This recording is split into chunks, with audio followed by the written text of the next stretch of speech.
स्वागत है आपका संस्कार एकेडमी के इस यूट्यूब चैनल में। क्लास 12वीं के केमिस्ट्री से चैप्टर नंबर 5 पृष्ठ रसायन का अगला लेक्चर लेकर आपके समक्ष हैं। और आज की क्लास में हम पढ़ने जा रहे हैं कोलॉइड, या यूं कहें कि इस चैप्टर का सेकेंड पार्ट स्टार्ट हो चुका है। फर्स्ट पार्ट में हमने अधिशोषण और अधिशोषण से जुड़ी हर जानकारी के बारे में अध्ययन किया है, यानी लगभग हम कह सकते हैं कि आधा चैप्टर हमारा समाप्त हो गया है। अब आधा चैप्टर और बचा हुआ है जिसमें हम कोलाइडों के बारे में पढ़ने वाले हैं। सबसे पहले ये जानेंगे कि कोलाइड होते क्या हैं, ठीक है। तो कोलाइड को जानने से पहले हम लोग जान लें क्रिस्टलाभ से हम क्या समझते हैं, क्योंकि क्रिस्टलाभ और कोलाइड में रिलेशन है, संबंध है। तो हमको कोलाइड को पढ़ने से पहले क्रिस्टलाभ के बारे में जानना चाहिए। देखिए लिखा हुआ है, वे पदार्थ जिनका जलीय विलयन पादप झिल्ली, चर्मपत्र या जांतव झिल्ली या जंतु झिल्ली के द्वारा आसानी से विसरित हो जाता है, विसरित हो जाता है, उन्हें क्रिस्टलाभ कहते हैं। सबसे पहले हमको जानना होगा पादप झिल्ली क्या होता है, चर्मपत्र क्या होता है, या जंतु झिल्ली क्या होती है। तो जंतुओं के शरीर में एक विशेष प्रकार का झिल्ली पाया जाता है जिसमें से जो फिल्टर पेपर के जैसे होता है, यूं कहें तो एक फिल्टर पेपर यानी जो छानने वाला पेपर होता है कुछ उसके जैसे होता है, जिसमें से जो अत्यंत महीन कण होते हैं अगर उससे छाना जाए तो अत्यंत महीन से महीन कण को भी छाना जा सकता है, ठीक है। उस जांतव झिल्ली के द्वारा हम अत्यंत महीन से महीन कण को भी छान सकते हैं। लेकिन यहां पर क्या लिखा हुआ है कि वे पदार्थ जिसका जलीय विलयन पादप झिल्ली हो गया, चर्मपत्र हो गया या जंतु झिल्ली हो गया के द्वारा आसानी से विसरित हो जाता है, विसरित होना का मतलब छन जाता है, उसे हम क्रिस्टलाभ कहते हैं। जैसे यूरिया हो गया, चीनी हो गया या NaCl हो गया। अगर इन सभी के मिश्रण मतलब विलयन को, चाहे चीनी का पानी में विलयन हो गया या यूरिया का विलयन हो गया, ठीक है, या नमक का विलयन हो गया, अगर इनको हम जांतव झिल्ली से छाने या चर्मपत्र से छाने तो इसके ऊपर कुछ नहीं बचेगा, वो सारा का सारा नीचे गिर जाएगा, कुछ बचेगा नहीं। समझ में आया ना, वो सारा का सारा कहां चला जाएगा, नीचे चला जाएगा, यानी आसानी से वो छन जाएगा। तो इसको हम कहते हैं क्रिस्टलाभ। उन्हें क्या कहते हैं, ये सब क्रिस्टलाभ हैं। फिर से, वे पदार्थ जिनका जलीय विलयन जांतव झिल्ली के द्वारा आसानी से छन जाता है या विसरित हो जाता है या चर्मपत्र से आसानी से छन जाता है, उनको हम कहते हैं क्रिस्टलाभ। जैसे हमने बताया NaCl का अगर हम घोल बना लें और इस जांतव झिल्ली से छाने तो सब का सब घोल नीचे चला जाएगा, आसानी से छन जाएगा, उसके ऊपर कुछ भी बचेगा नहीं। ऐसा नहीं होगा कि नमक का कण ऊपर टंग गया, पानी नीचे गिर गया, ऐसा नहीं होगा, सारा का सारा नीचे चला जाएगा। ऐसे पदार्थों को हम क्या कहते हैं, क्रिस्टलाभ। समझ में आ गया ना बेटा, क्रिस्टलाभ क्या होता है। वे पदार्थ जिनका जलीय विलयन पादप झिल्ली, चर्मपत्र या जांतव झिल्ली के द्वारा आसानी से छन जाता है, उनको हम क्रिस्टलाभ बोलते हैं। इन पदार्थों को हम बोलेंगे क्रिस्टलाभ है, ठीक है। इनको आप नोट कर लीजिए। उसके बाद हम पढ़ते हैं कोलाइड क्या होते हैं। तो अगला प्रश्न हमारा कोलाइड क्या है, कोलाइड से हम क्या समझते हैं। तो ऐसा पदार्थ या ऐसे पदार्थ जिनका जो जलीय विलयन है वो जांतव झिल्ली, चर्मपत्र या जंतु झिल्ली या पादप झिल्ली से आसानी से विसरित नहीं होते या विसरित ही नहीं होते या धीरे धीरे विसरित होते हैं, उनको हम कहते हैं कोलाइड, ठीक है। फिर से, ऐसे पदार्थ जिनका जलीय विलयन, यानी उनको पानी में घोल दे तो एक विलयन बन जाएगा ना, तो ऐसे पदार्थ जिनका जलीय विलयन पादप झिल्ली, चर्मपत्र या जंतु झिल्ली से आसानी से विसरित नहीं होते, मतलब छनते ही नहीं है। उनको छानोगे तो वो, जैसे आप दूध को ले लेते हैं, दूध को अगर आप सूती कपड़े से, हालांकि जांतव झिल्ली तो आपके पास नहीं है, लेकिन जांतव झिल्ली को छोड़ दीजिए, दूध को अगर आप सूती कपड़े से छानिए तो वो भी आसानी से नहीं छनेगा। काफी अगर आप पूरे 1 लीटर दूध को सूती कपड़े पे रख दीजिए तो छनेगा, धीरे धीरे छनेगा, लेकिन जितना बढ़िया पानी नमक का विलयन छन जाएगा उतना आसानी से दूध नहीं छनेगा। समझ में आ रहा है ना? वो उसके और छनेगा भी तो उसके कुछ ना कुछ कण उन रेशों पर टंग जाएंगे, सारा का सारा नहीं छनेगा। जबकि नमक पानी का मिश्रण रहेगा तो पूरा का पूरा छन जाएगा, क्योंकि नमक पानी का जो नमक होता है ना वो क्रिस्टलाभ होता है, उसका विलयन आसानी से छन जाएगा। लेकिन जो कोलाइड होते हैं ना उनका जलीय विलयन आसानी से नहीं छनता। जंतु झिल्ली से, पादप झिल्ली से, चर्म पत्र से छानने पर उनके जलीय विलयन आसानी से विसरित नहीं होते, मतलब आसानी से नहीं छनते। इनकी संरचना कुछ गोंद के समान होती है। गोंद को आपने देखा है, चिपकाने वाला जो गोंद होता है जेली जैसा, इनकी संरचना कुछ वैसे ही गाढ़ापन में होता है, थोड़ा गाढ़े होते हैं, ये पानी के जैसे नहीं होते। तो इनकी संरचना कैसी होती है? गोंद जैसी। अब इसको मैं क्यों कह रहा हूं? क्योंकि जो कोलाइड है ना बेटा वो 2 शब्दों से मिलकर बना है। एक शब्द है कोला, क्या है? कोला, और दूसरा शब्द है ईडियोस, ईडोस भी कह सकते हो। दूसरा शब्द है ईडोस। कोला का मतलब होता है गोंद और ईडोस का मतलब होता है जैसा, यानी कि कोलाइड का मतलब क्या हो गया? गोंद जैसा, जो चिपचिपा हो, जो गाढ़ा हो, उन्हें हम कोलाइड कहेंगे। जो जिसके जलीय विलयन आसानी से जंतु झिल्ली, चर्मपत्र या पादप झिल्ली से नहीं छनते। तो आप समझ गए होंगे कि कोलाइड क्या होते हैं। कोलाइड के विलयन, जलीय विलयन आसानी से जंतु झिल्ली, चर्मपत्र या पादप झिल्ली से नहीं छनते हैं, नहीं विसरित होते हैं। लेकिन हालांकि ये परिभाषा भी पहले पढ़ाई जाती थी, लेकिन प्रेजेंट टाइम में इस परिभाषा को उतना सही नहीं माना जाता है। क्यों नहीं माना जाता है? क्योंकि बहुत सारे ऐसे पदार्थ हैं जिनका कह सकते हैं, बहुत सारे ऐसे पदार्थ हैं जिनके कण एक विलायक में क्रिस्टलाभ जैसा व्यवहार करते हैं, दूसरे विलायक में कोलाइड जैसा बिहेव करते हैं। ठीक है, बहुत सारे ऐसे पदार्थ थे जो एक विलायक में मिलाने पर, मतलब जैसे पानी में मिलाया फिर एल्कोहल में मिलाया, पानी में मिलाने पे पता चला क्रिस्टलाभ जैसा व्यवहार कर रहे हैं, छन जा रहे हैं, एल्कोहल में मिला दिया गया तो नहीं छन रहे हैं। तो चूंकि यही समस्या आने लगी, इसीलिए इस परिभाषा को बदल दिया गया और आधुनिक परिभाषा दी गई। हालांकि क्रिस्टलाभ का परिभाषा सही है, लेकिन कोलाइड का परिभाषा इसके बेस पर नहीं दिया जा सकता। ठीक है, तो कोलाइड का हम आधुनिक परिभाषा पढ़ते हैं कणों के आकार के आधार पर। इसको आप नोट कर लीजिए, बढ़ते हैं आगे। तो देखिए बेटा, कोलाइड का आधुनिक परिभाषा जो दिया गया, ठीक है, वो कणों के आकार के आधार पर दिया गया है।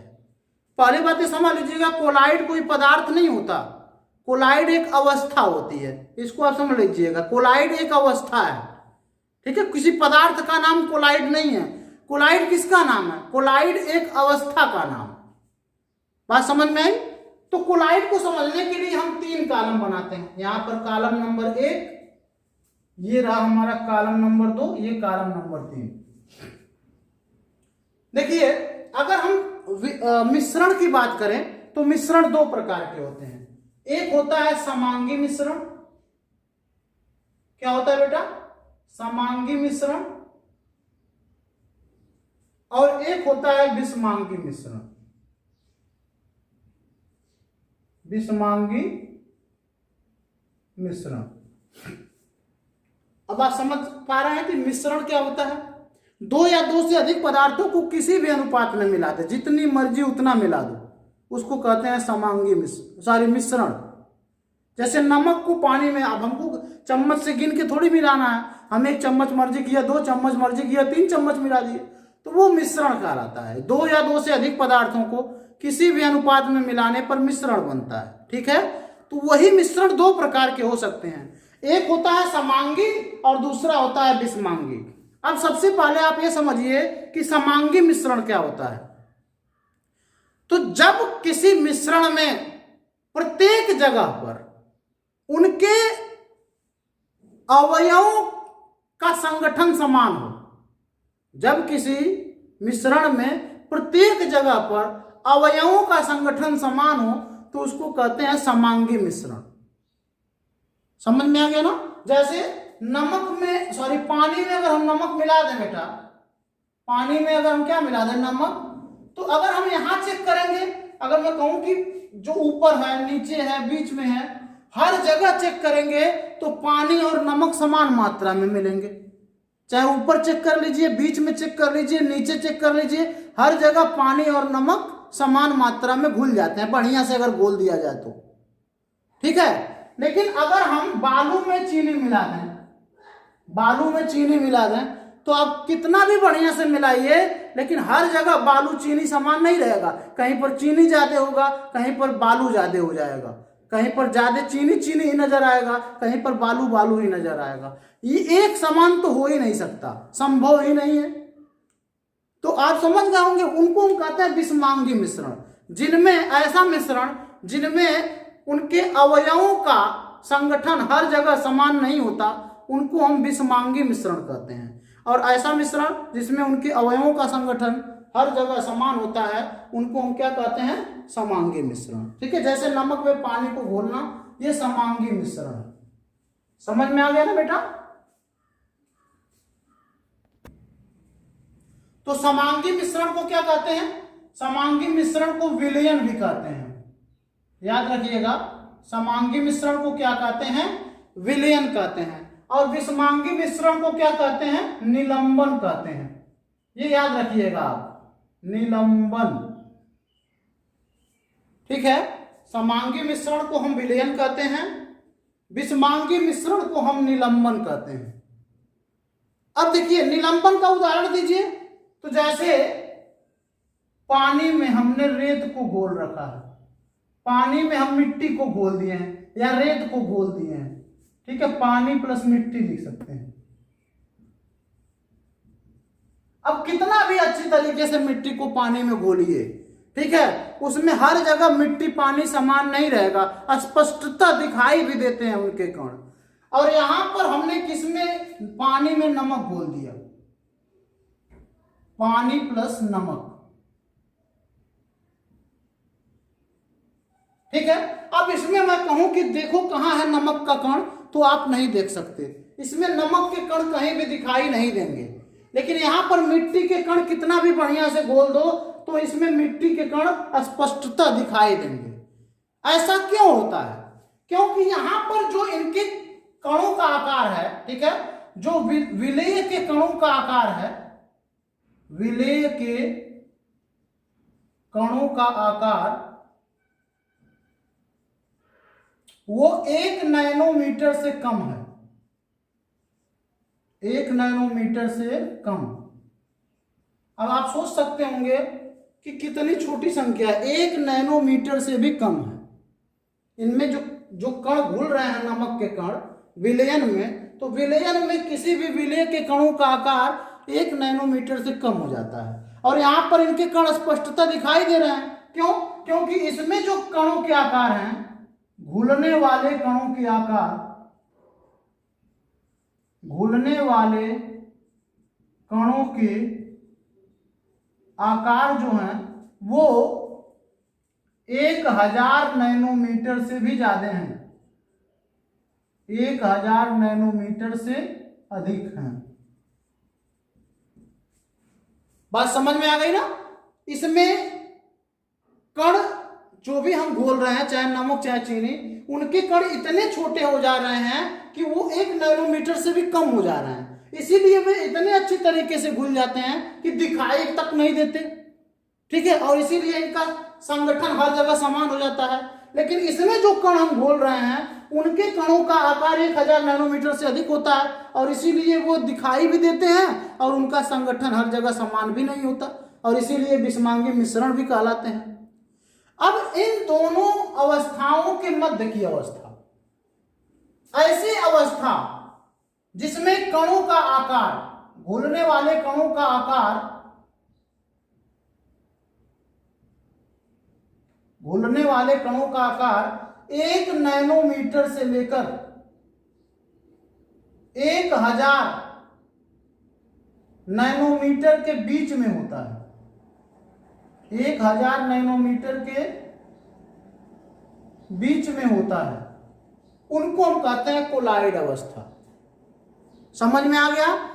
ऐसे एक प्रकार का ये भी विलयन ही होता, विलयन नहीं कह सकते, ठीक है। ऐसे पदार्थ जिनमें उनके अवयवी कणों का आकार 1 नैनोमीटर से लेकर 1000 नैनोमीटर के बीच में होता है, उनको हम कहते हैं कोलाइड।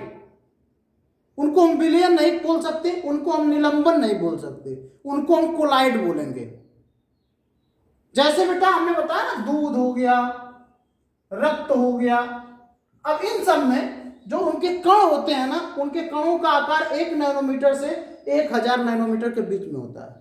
अब आपको वो क्रिस्टलाग वाला लॉजिक भी समझ में आ रहा होगा कि क्यों ये जो थे, ये क्यों चर्मपत्र या जांतो झिल्ली से छन जा रहे थे। इसीलिए छन जा रहे थे क्योंकि इनके जो कणों का आकार था वो 1 नैनोमीटर से कम था। ये क्यों नहीं छन रहे थे? क्योंकि इनके कणों का आकार 1 नैनोमीटर से ज्यादा था और इसीलिए आसानी से नहीं छन रहे थे या बहुत धीरे धीरे छन रहे थे। इसीलिए तो इनको क्रिस्टलाब बोलना नहीं जाता था, इनको क्रिस्टलाब बोला जाता था। तो ये बातें समझ में आ गई ना बेटा कि ऐसे पदार्थ जिनके कणों का आकार 1 नैनोमीटर से 1000 नैनोमीटर के बीच में होता है, उस पदार्थ की अवस्था को हम बोलते हैं कोलाइड अवस्था।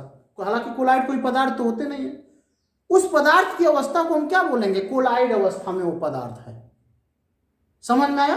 तो इसको आप मोटा नोट कर लीजिए अपने रफ पे, फिर हम इसका परिभाषा लिखा देते हैं कोलाइड का बढ़िया से।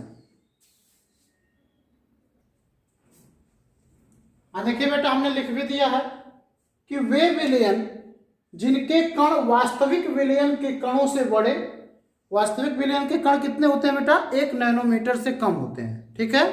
वास्तविक विलयन के कणों का आकार याद रखिएगा 1 नैनोमीटर से कम होता है, तथा निलंबन के कणों से छोटे। तो निलंबन के कण कितने होते हैं? 1000 नैनोमीटर से ज्यादा होता है। निलंबन के कणों का आकार 1000 नैनोमीटर से ज्यादा होता है। तो वास्तविक विलयन के कणों से ज्यादा तथा निलंबन के कणों से छोटे, अर्थात जिनके कणों का आकार 1 नैनोमीटर से 1000 नैनोमीटर के मध्य होता है, उन्हें वे कोलाइड कहलाते हैं। वे क्या कहलाते हैं? ऐसे पदार्थ क्या कहलाते हैं बेटा? कोलाइड कहलाते हैं या कोलाइड अवस्था में कहलाते हैं। तथा इनके कणों को हम कोलाइडी कण कहते हैं। इनके कणों को क्या कहते हैं? कोलाइडी कण। समझ में आ गया ना? तो वे विलयन जिनके कण, ऐसा विलयन जिनके जो कण है, इसमें घुलने वाले कण हैं, उनका आकार 1 नैनोमीटर से 1000 नैनोमीटर के मध्य होता है, इनको हम कहते हैं कोलाइडी विलयन। तथा इसमें जो ये कण है ना, इनको कोलाइड कहते हैं, कोलाइडी कण कहते हैं। क्या कहते हैं बेटा? कोलाइडी कण। जैसे अगर उदाहरण कोई पूछता है तो इसका उदाहरण में प्रोटीन आ जाएगा, ठीक है, जिलेटिन आ जाएगा, एल्बुमिन नामक एक प्रोटीन होता है वो भी आ जाएगा, एल्बुमिन, स्टार्च आ जाएगा। इन सबका जली विलयन, इन सबका जल में अगर इन सबको घोल दोगे, ठीक है, तो क्या मिल जाएगा आपको? कोलाइडी विलयन मिल जाएगा, जिनके कणों का आकार 1 नैनोमीटर से 1000 नैनोमीटर के बीच में होता है। तो याद रखिएगा, ऐसा विलयन जिनमें घुलने वाले कणों का आकार 1 नैनोमीटर से 1000 नैनोमीटर के बीच में होता है, उनको हम बोलते हैं कोलाइडी विलयन। ठीक है बेटा। अब यहां पे देखिए, कोलाइडी विलयन में 2 प्रावस्थाएं पाई जाती हैं। एक होता है सबसे पहला परिक्षिप्त प्रावस्था, याद रखिएगा, बड़ा इंपॉर्टेंट है, परिक्षिप्त प्रावस्था। और दूसरा होता है परिक्षेपण माध्यम, परिक्षेपण माध्यम। तो एक होता है परिक्षिप्त प्रावस्था, दूसरा होता है परिक्षेपण माध्यम। अब आप सोच रहे होंगे कि ये क्या होता है। तो जैसे आपने विलयन में पढ़ा है, विलयन नामक चैप्टर आप पढ़कर आ रहे हो, उसमें एक होता है विलेय जो कम मात्रा में होता है, ठीक है, और एक होता है विलायक जो ज्यादा मात्रा में होता है। सेम कहानी यहां भी है, जो कम मात्रा में है कोलाइडी विलयन में, जो कम मात्रा में है, जैसे जिलेटिन और पानी को घोला गया है, जैसे जिलेटिन और पानी को घोला गया है, प्लस पानी, तो पानी ज्यादा मात्रा में है, तो जिलेटिन को जिसमें घोला जाता है उसको परिक्षेपण माध्यम बोलेंगे। यानी पानी यहाँ पर परिक्षेपण माध्यम है और जिलेटिन क्या है, परिक्षिप्त प्रावस्था है। तो जो कम मात्रा में होगा वो परिक्षिप्त प्रावस्था कहलाता है और जो ज्यादा मात्रा में होगा उसको हम परिक्षेपण माध्यम कहेंगे। जैसे इसमें विलेय और विलायक होता है, यहाँ पर विलेय का मतलब परिक्षिप्त प्रावस्था है और विलायक का मतलब परिक्षेपण माध्यम है। इसको विलयन में विलेय विलायक के नाम से जानते हैं, लेकिन कोलाइडी विलयन में विलेय और विलायक नहीं होता है, परिक्षिप्त प्रावस्था होती है और परिक्षेपण माध्यम होता है। ठीक है, परिक्षिप्त प्रावस्था किसे कहोगे, जो कम मात्रा में होगा, और परिक्षेपण माध्यम किसे कहोगे, जो ज्यादा मात्रा में होगा। तो इसको भी आप नोट कर लीजिएगा। ठीक है,